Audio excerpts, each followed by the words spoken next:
안녕하세요. 오브로입니다. 제가 부동산 공부를 하다 보니까 유튜브도 많이 찾아보고 했거든요.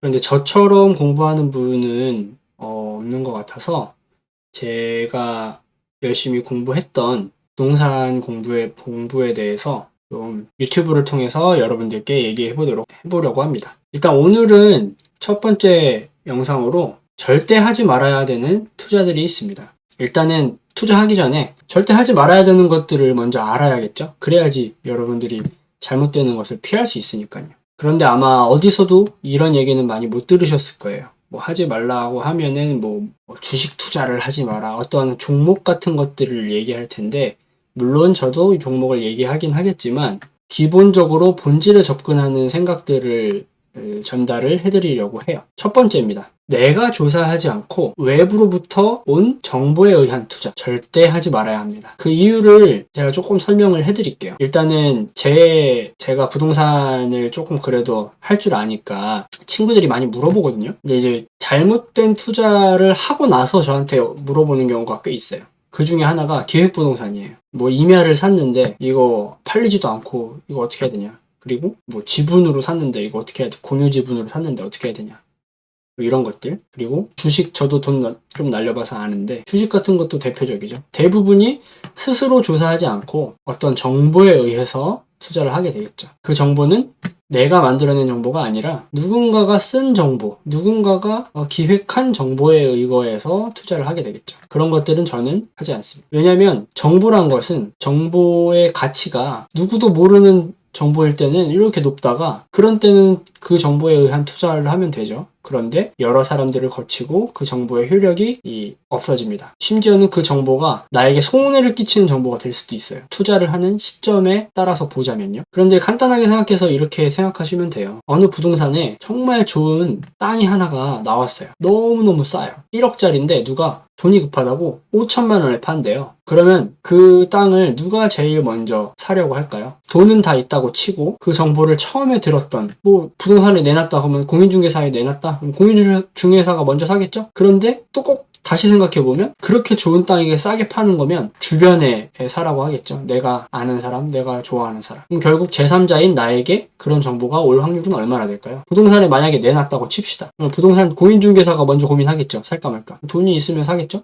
돈이 도저히 안 돼서 못 샀어. 그러면은 공인중개사가 어떻게 할까요? 자기 가족들한테 물어보겠죠. 돈 있는 가족들이 있는지. 그럼 그거를 땡겨다가 자기가 사든지 아니면 가족들 보고 사라고 하겠죠. 아니면 친척이 사라고 하거나 아니면 친구들 보고 사라고 하거나 자기의 가까운 순서대로 추천을 하겠죠. 진짜 좋은 물건이라고 치면요. 그러면 제3자인 누군가에게 그 물건이 갈까요? 거의 안 간다고 보시면 됩니다. 그래서 정보에 의한 투자, 내가 만들지 않은 정보, 내가 조사하지 않은 정보에 의한 외부에서 온 투자는 안 하시는 게 맞습니다. 그렇게 해서 좋을 확률은 별로 없어요. 물론 타이밍이 맞아서 수익이 날 수는 있겠죠. 그건 근데 타이밍이 돈을 벌게 해준 거지 그 정보가 돈을 벌게 해준 게 아니라는 말이에요. 두 번째 예측에 의한 투자입니다. 앞으로 여기가 뜬대. 앞으로 이 아파트 단지는 무조건 오른대. 여기에 GTX 뭐가 들어온대. 이런 투자는 저는 별로 추천하지 않습니다. 왜냐하면 예측에 의한 투자는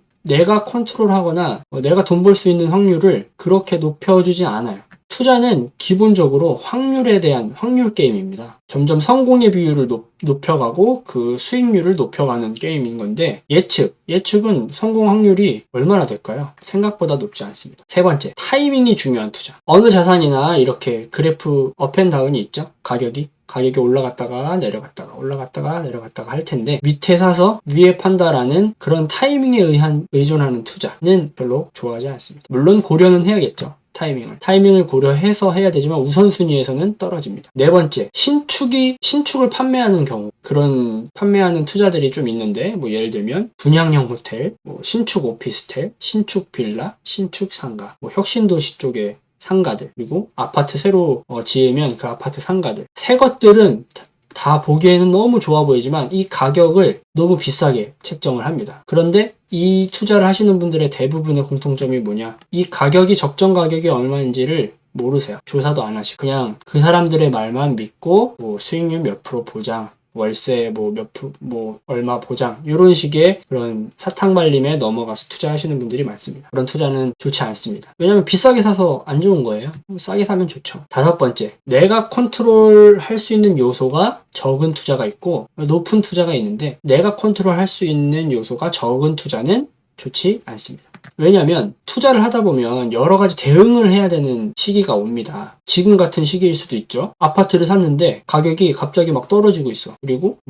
전세도 떨어지고 있어. 이런 식은 내가 예측을 못했던 상황이지 않습니까? 그럼 이런 때는 대응을 빨리빨리 해야 되는데 부동산 같은 경우는 투자를 할 때 컨트롤을 어느 정도 할 수 있는데 주식 같은 경우는 어떻습니까? 내가 파는 것 외에는, 그러니까 손실을 확정 짓는 것 외에는 내가 뭔가 대응할 수 있는 요소가 적습니다. 내가 그 기업의 가치를 높여줄 수 있는 것도 아니고요. 그래서 내가 컨트롤할 수 있는 요소가 적은 투자는 좋지 않습니다. 자, 마지막 여섯 번째, 공부를 안 해도 할 수 있는 투자. 이거 많은 분들이 이걸 원하실 거예요.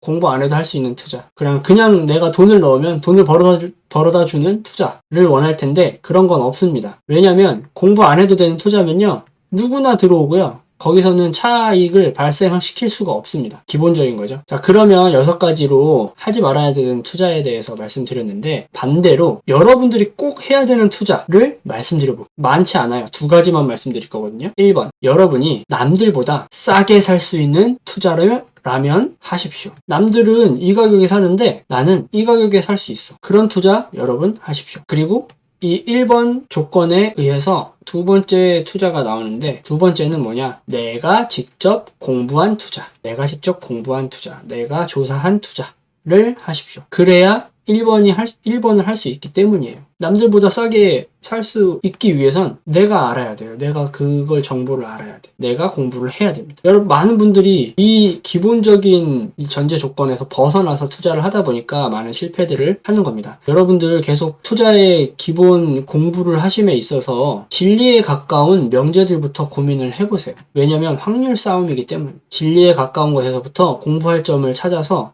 내가 계속 가지치기를 해 나가는 거죠. 부동산도 똑같아요. 싸게 사서 내가 산 가격보다 비싸게 판다. 이겁니다. 이것을 어떻게 공부하는지를 앞으로 저와 함께 해보실 텐데 적극적으로 댓글 달아주시고, 제가 잘못 알고 있거나 잘못하고 있는 거 있으면 댓글 달아주세요. 저도 열심히 공부하겠고요. 그리고 더 좋은 아이디어가 있거나 그러면 달아주세요. 저도 여러분들과 함께 공부하겠습니다. 기본적으로 저는 부동산 경매를 하고요. 앞으로 이제 얘기를 하겠지만 경매가 제가 해야 되는 투자라고 생각을 했어요. 자, 제가 반대로 하지 말아야 되는 투자 말고 해야 되는 투자가 1번 뭐라고 그랬죠? 남들보다 싸게 살 수 있는 투자. 그것 때문에 제가 경매라는 걸 알게 된 거예요. 싸게 살려면 어떻게 해야 되나? 그거를 많이 찾아봤거든요. 경매라는 게 있더라고요. 그래서 저도 처음에 경매를 접하게 됐습니다. 자, 이제 다음 영상부터 어떤 식으로 공부를 해 나가는지를 제가 말씀드릴 건데요. 정말 관심 있으신 분들은 이거 보시고 같이 공부를 해보시면 좋을 것 같아요. 그러면